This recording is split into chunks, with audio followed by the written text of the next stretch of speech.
A special thank you to each of our subscribers who make this channel possible. Here's today's story.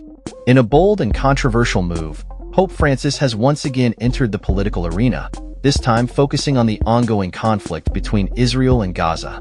During a recent recitation of the Angelus prayer from St. Peter's Square, the pontiff condemned Israel's military actions in Gaza, labeling them as terrorism. This statement has ignited a firestorm of debate, with critics arguing that it oversimplifies a complex conflict and undermines the legitimacy of a nation defending itself against aggression. The backdrop of the Pope's remarks is the devastating assault on Israel by Hamas and other Palestinian armed groups on October 7, 2023, which resulted in one of the most severe terrorist attacks in history. Human Rights Watch has documented numerous violations of international humanitarian law during this attack, which could amount to war crimes. Reports indicate that approximately 1,195 individuals were killed, with at least 815 of those being civilians, including women and children. The aftermath of the attack has led to a significant hostage crisis, with around 251 civilians and members of Israeli security forces taken into Gaza, and over 100 still unaccounted for. In this context, Pope Francis has chosen to highlight specific incidents, such as the tragic case of a mother and daughter allegedly killed by Israeli Defense Forces, IDF, snipers. Critics argue that by focusing on these individual stories, the Pope is overlooking the broader context of urban warfare and the tactics employed by terrorist groups who often use civilian areas as shields. The Pope's rhetoric has escalated further with his recent call for an investigation into whether Israel's actions in Gaza could be classified as genocide. This statement marks the first time Francis has openly urged for such an investigation, suggesting that the situation in Gaza has the characteristics of genocide, according to some experts. In his new book, Hope Never Disappoints: Pilgrims Towards a Better World, he expresses the need to study whether the situation aligns with the technical definitions established by jurists and international organizations.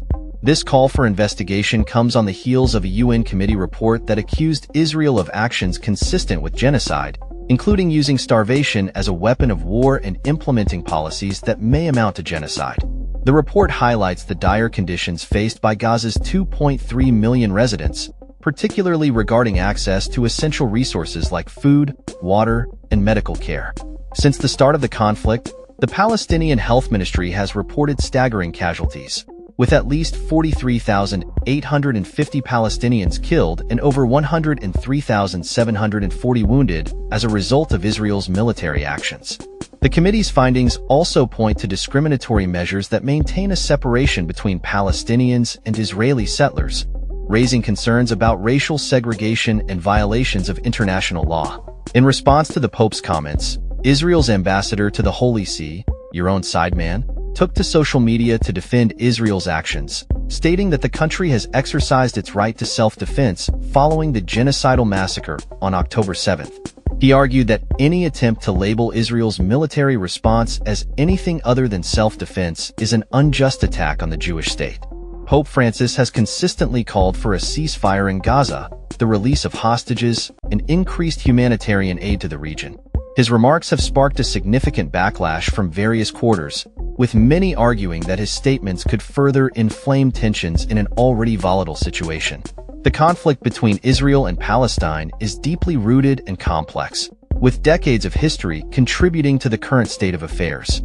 As the situation continues to evolve, the Pope's statements and calls for investigation may have far-reaching implications for international relations and the ongoing discourse surrounding the conflict. As the world watches closely, it remains to be seen how these developments will unfold and what impact they will have on the lives of those affected by this long-standing conflict. The Pope's involvement in such a politically charged issue highlights the intersection of faith and politics and raises questions about the role of religious leaders in global affairs.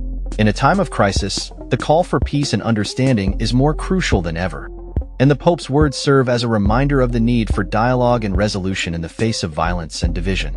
That's all for this story. We upload videos every day covering many different subjects, so hit that subscribe button to stay informed. Thanks for watching.